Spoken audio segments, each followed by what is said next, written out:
Moon செய்திகளுக்காக உண்ணாமலை சம்பந்தம். இன்றைய முதன்மை செய்திகள்.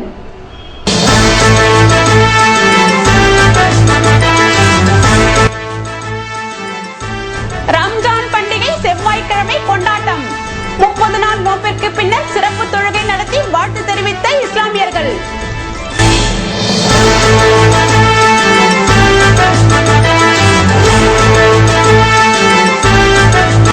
முன்னாள் முதல்வர் எதுவார் குபேர் பிறந்த நாள். முதல்வர் ரங்கசாமி, அமைச்சர் பன்னீர்செல்வம் மற்றும் காங்கிரசார் மாலை அணிவித்து மரியாதை.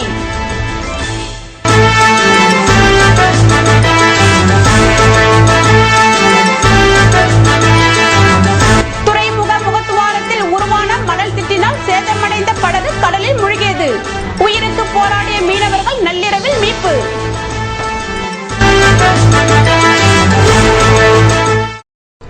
இனி விரிவான செய்திகள். புதுவையில் ரம்ஜான் பண்டிகையை முன்னிட்டு பள்ளி வாசல்களில் செவ்வாய்க்கிழமை நடைபெற்ற சிறப்பு தொழுகையில் பங்கேற்ற இஸ்லாமியர்கள் வாழ்த்துக்களை பரிமாறிக்கொண்டனர். ரமலான் மாதத்தில் 30 நாட்கள் நோம்பிருது அந்த உன்னத வழிபாட்டின் நிறைவாக கொண்டாடப்படுவதுதான் ஈகை திருவிழா எனப்படும் ரம்ஜான். இதனையொட்டி புதுவையில் உள்ள அனைத்து பள்ளி வாசல்களிலும் செவ்வாய்க்கிழமை காலை 8 மணி முதல் தொழுகை நடைபெறும் என பெரியகடை பள்ளிவாசல் தலைவர் தெரிவித்திருந்தார். இதன்படி செவ்வாய்க்கிழமை காலை 8 மணிக்கு நெல்லித்தோப்பு பள்ளிவாசலில் நடைபெற்ற சிறப்பு தொழுகையில் அப்பகுதியை சேர்ந்த இஸ்லாமியர்கள் கலந்து கொள்ள உள்ளனர். இதேபோல் உல் மோக்தியா பள்ளிவாசல், TM நகர் மஸ்ஜித் அல் ஹமீது பள்ளிவாசல், பெரியகடை பள்ளிவாசல், முதலியார்பேட்டை பள்ளிவாசல், மேட்டுப்பாளையம், புதுசார முஸ்தில் முத்தகின் பள்ளிவாசல், வில்லியனூர் புதுநகர் பள்ளிவாசல், சுல்தான்பேட்டை பள்ளிவாசல் உட்பட பல்வேறு பகுதியில் ரமலான் சிறப்பு தொழுகைகள் நடத்தப்பட்டன. இதன் பின்னர் இஸ்லாமியர்கள் ஒருவருக்கொருவர் ஈத் முபாரக் என்று கூறி வயது வரம்பின்றி தங்கள் வாழ்த்துக்களை பரிமாறிக்கொண்டனர்.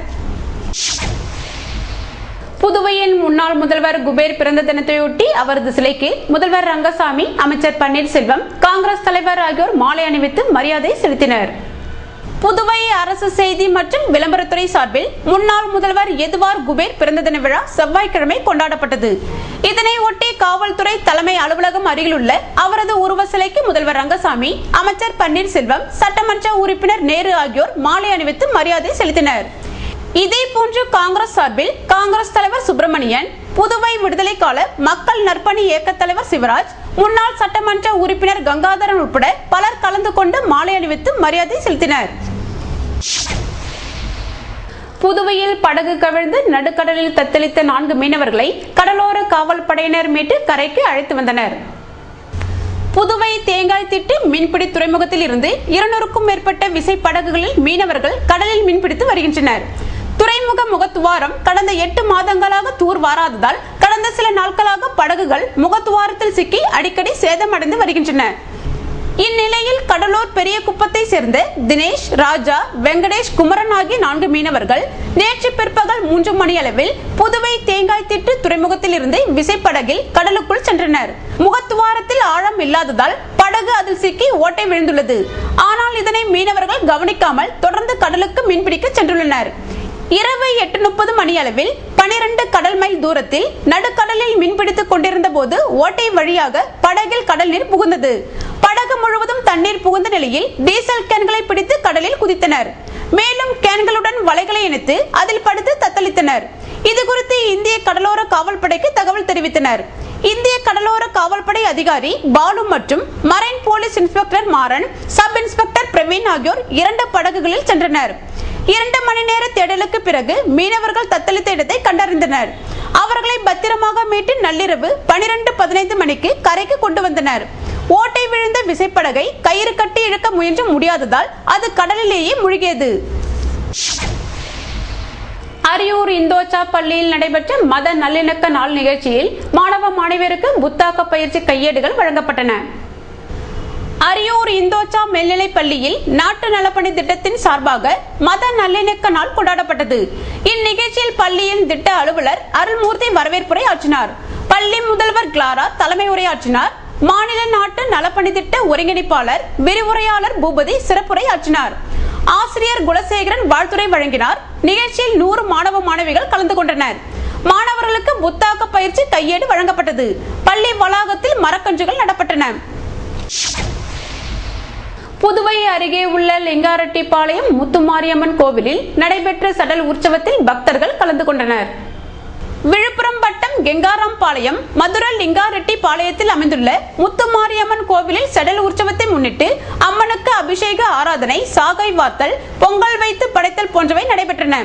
இதன் தொடர்ச்சியாக பக்தர்கள் அலகு குத்தி தங்கள் வேண்டுதல்களை நிறைவேற்றினர். இதன் பின்னர் மாலையில் அம்மன் வீதியுலா நடத்தப்பட்டது. இதில் அப்பகுதியை சேர்ந்த பக்தர்கள் கலந்து கொண்டு சாமி தரிசனம் செய்தனர்.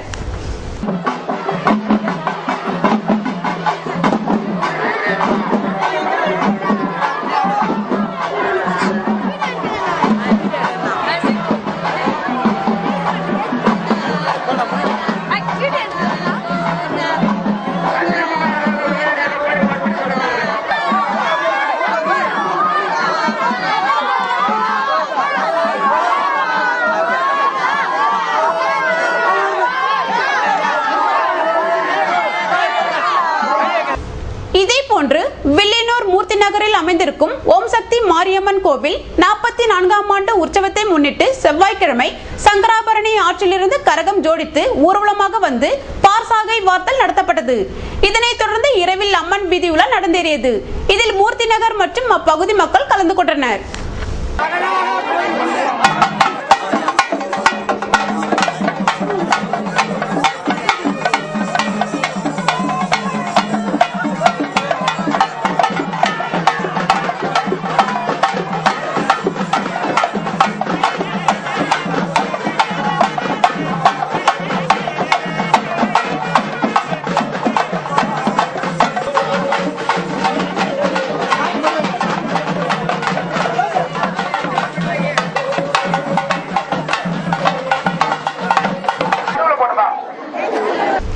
இதேபோல் மண்ணாடிப்பட்டு கொம்புயூன் திருவாண்டார் கோவிலில் உள்ள ஏழை முத்து மாரியம்மன் கோவிலில் பால்குட அபிஷேக ஆராதனை நடைபெற்றது. இதனையொட்டி அப்பகுதியை சேர்ந்த பெண்கள் பால் குடங்களை ஊர்வலமாக சுமந்து சென்று பூஜையில் ஈடுபட்டனர். இதற்கான ஏற்பாடுகளை கோவில் நிர்வாகிகள் செய்திருந்தனர்.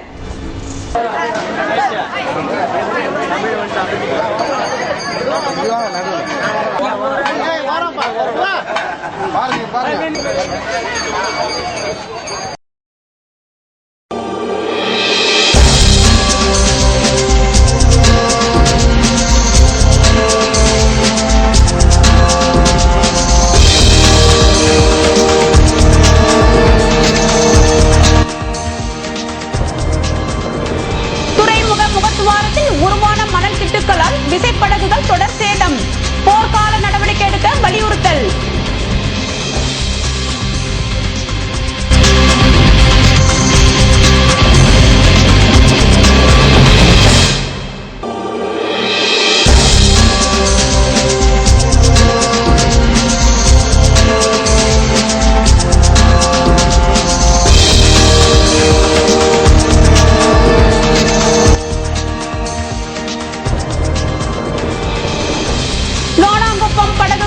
படகுகள் மோதல். ஆற்றில் அரங்கேறிய விபத்தில் 32 சுற்றுலா பயணிகள் உயிர் தப்பினர். ஒருவருக்கு படுகாயம். விவரம் விளம்பர இடைவேளைக்கு பிறகு.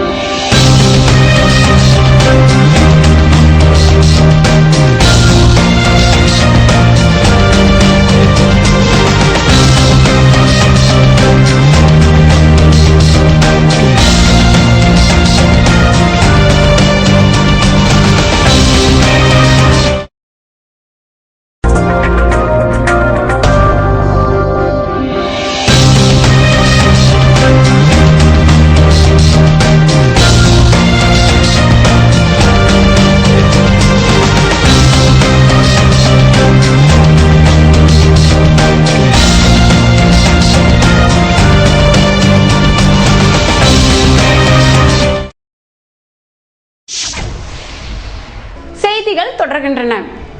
மண்ணாடிப்பட்டு தொகுதி என்ஆர் காங்கிரஸ் சார்பில் இப்தார் நோன்பு திறப்பு நிகழ்ச்சியில் முதல்வர் ரங்கசாமி பங்கேற்றார். மண்ணாடிப்பட்டு தொகுதி என்ஆர் காங்கிரஸ் சார்பில் இப்தார் நோன்பு திறப்பு நிகழ்ச்சி திருக்குனூர் பள்ளி வாசலில் நேற்று நடந்தது. துணை சபாநாயகர் டிபிஆர் செல்வம் தலைமை தாங்கினார். முதல்வர் ரங்கசாமி, ராதாகிருஷ்ணன் எம்பி ஆகியோர் சிறப்பு விருந்தினராக கலந்து கொண்டனர். வக்பு வாரிய தலைவர் அப்துல் ரஹ்மான், பொறியியல் கல்லூரி சேர்மன் ஜெயபால், கூட்டுறவு சர்க்கரை ஆலை கமிட்டி உறுப்பினர் ஞானசேகரன், ஜமாத்தாரர்கள், முக்கிய பிரமுகர்கள் கலந்து கொண்டனர். உப்பளம் தொகுதியை சேர்ந்த சிறுபான்மையின பயனாளிகளுக்கு சிறு கடன் தொகையை சட்டமன்ற உறுப்பினர் அன்பழகன் வழங்கினார். புதுச்சேரி அரசின் பிற்படுத்தப்பட்டோர் மற்றும் சிறுபான்மையினர் மேம்பாட்டுக் கழகத்தின் மூலம் உப்பளம் சட்டமன்ற தொகுதியில் உள்ள 31 சிறுபான்மையின பயனாளிகளுக்கு தலா ரூபாய் 25,000 வீதம் 7,75,000 சிறு கடன் தொகையினை உப்பளம் சட்டமன்ற தொகுதி உறுப்பினர் அன்பழகன் வழங்கினார். இந்நிகழ்ச்சியில் தொகுதி நிர்வாகிகள் கிருஷ்ணமூர்த்தி, மோகன்தாஸ், துரை, ஜார்ஜ், சேட் அபுபக்கர், சிவா, அஷப், இஸ்மாயில் உட்பட பலர் கலந்து கொண்டனர். புதுவை துறைமுக முகத்துவாரத்தை தூர்வாரி படகுகள் சேதமாவதை தடுக்க போர்க்கால அடிப்படையில் நடவடிக்கை எடுக்க வேண்டும் என மீனவர்கள் கோரிக்கை விடுத்துள்ளனர். புதுவை தேங்காய் திட்டில் அமைந்துள்ள புதிய துறைமுக முகத்துவாரத்தில் மணல் திட்டுக்கள் அதிகமாகிவிடும் நேரங்களில் கடலில் மீன்பிடித்துவிட்டு கரை திரும்பும் விசைப்படகுகள் இந்த மணலில் சிக்கி கவிழ்ந்து வருவது தொடர்கதையாகி விட்டது. இதனால் புதுவை அரசு பொதுப்பணித்துறை முகத்துவாரத்தில் உள்ள மணல் திட்டுக்களை அகற்ற டெண்டர் விட்டு இந்த மணலை அகற்றி வந்தது.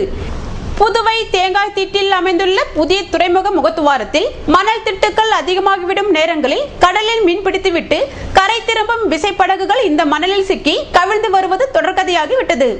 இதனால் புதுவை அரசு பொதுப்பணித்துறை முகத்துவாரத்தில் உள்ள மணல் திட்டுக்களை அகற்ற டெண்டர் விட்டு இந்த மணலை அகற்றி வந்தது. இப்படி எடுக்கப்படும் மணல் மீண்டும் கடலில் கொட்டப்பட்டதால் இதனால் எந்தவித பயனும் இல்லை என்ற நிலைமை காணப்பட்டது.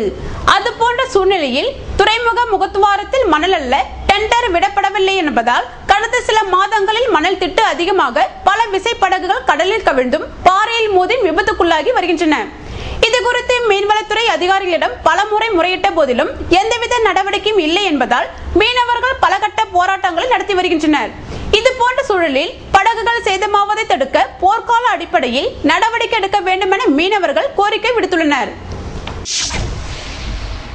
புதுவை நோனாங்குப்பம் படகு குழாமில் 2 படகுகள் நேருக்கு நேர் மோதிக்கொண்ட விபத்தில் 4 குழந்தைகள் உட்பட 32 பேர் அதிர்ஷ்டவசமாக உயிர் தப்பினர். புதுவையில் நோனாங்குப்பம் படகு குழாம் சிறந்த சுற்றுலா தலமாக விளங்கி வருகிறது. இங்கு படகு சவாரி செய்ய விடுமுறை நாட்களில் ஏராளமான சுற்றுலா பயணிகள் வருகின்றனர். இதனால் சனி, ஞாயிறு உள்ளிட்ட விடுமுறை தினங்களில் பல மணி நேரம் வரை காத்திருந்து சுற்றுலா பயணிகள் படகு சவாரி செய்கின்றனர். இதற்காக பல்வேறு வகையான படகுகளை சுற்றுலாத்துறை இயக்கி வருகிறது.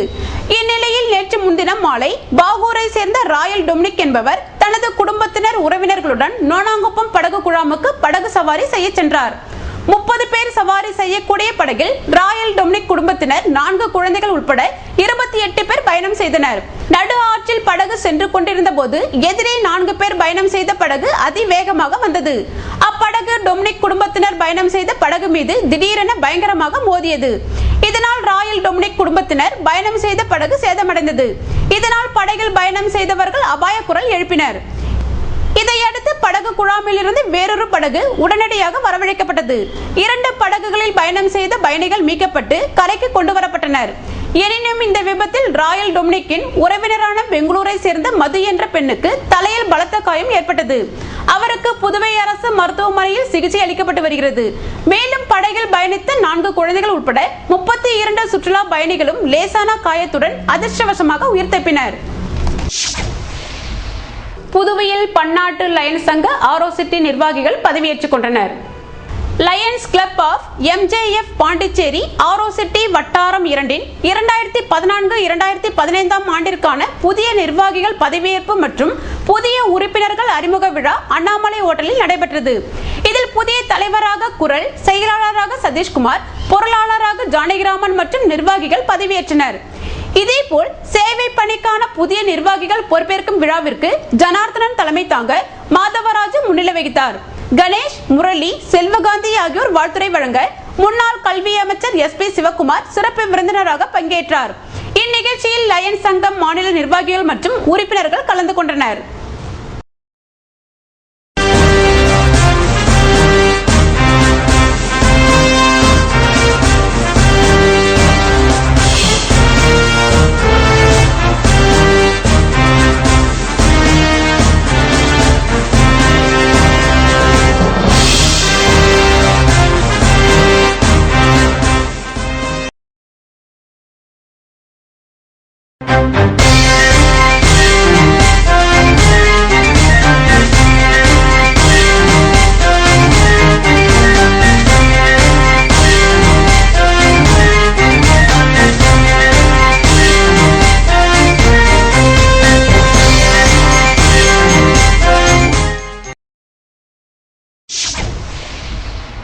செய்திகள் தொடர்கின்றன. நிலுவையில் உள்ள சம்பளத்தை வழங்க வேண்டும் என வலியுறுத்தி கல்வித்துறை ரொட்டிப்பால் ஊழியர்கள் போராட்டத்தில் ஈடுபட்டனர். ரொட்டிப்பால் ஊழியர்களை கல்வித்துறை பகுதி நேர ஊழியர்களாக மாற்ற வேண்டும். அரசு ஊழியர்களுக்கு சம்பளம் வழங்கும் தேதியில் ரொட்டிப்பால் ஊழியர்களுக்கு சம்பளம் வழங்க வேண்டும். நிலுவையில் உள்ள 10 மாத சம்பளத்தை வழங்க வேண்டும். ரொட்டிப்பால் ஊழியர்களை கல்வித்துறை ஊழியர்களாக மாற்ற வேண்டும் என்பது உள்ளிட்ட பல்வேறு கோரிக்கையை வலியுறுத்தி கல்வித்துறை ரொட்டிப்பால் ஊழியர்கள் சங்கத்தினர் தொடர் போராட்டம் நடத்தி வருகின்றனர். இதில் சங்க நிர்வாகிகள் மற்றும் ஊழியர்கள் கலந்து கொண்டுள்ளனர். கோரிக்கை நிறைவேறும் வரை இதுபோன்ற போராட்டம் நடைபெறும் என சங்கத்தினர் தெரிவித்துள்ளனர். இன்றைய தங்கம் வெள்ளி விலை விபரம் வழங்குவோர் ஏவிஆர் ஸ்வர்ண மஹாலின் நவீன மங்கையின் நவநாகரிக நகைகள்.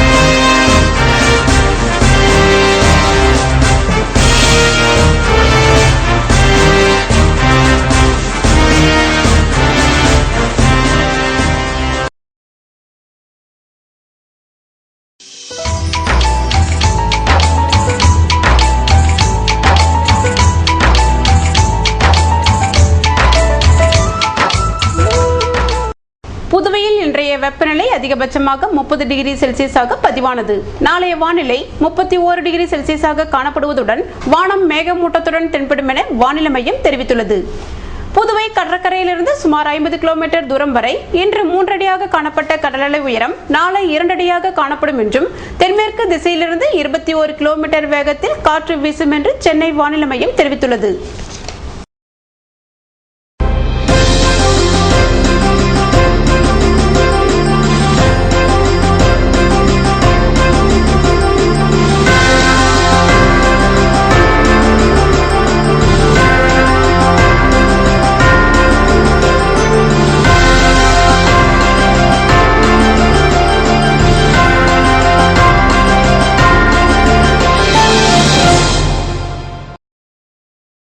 மீண்டும் இன்றைய முதன்மை செய்திகள்.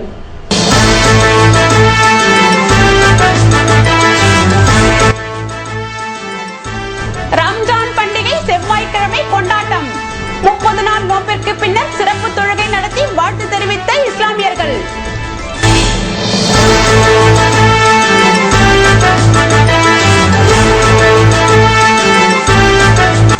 முன்னாள் முதல்வர் எதுவார் குபேர் பிறந்த நாள். முதல்வர் ரங்கசாமி, அமைச்சர் பன்னீர்செல்வம் மற்றும் காங்கிரசார் மாலை அணிவித்து மரியாதை.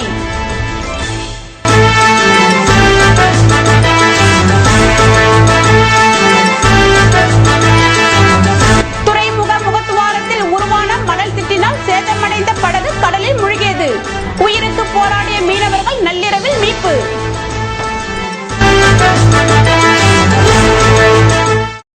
இத்துடன் செய்திகள் நிறைவடைந்தன. வணக்கம்.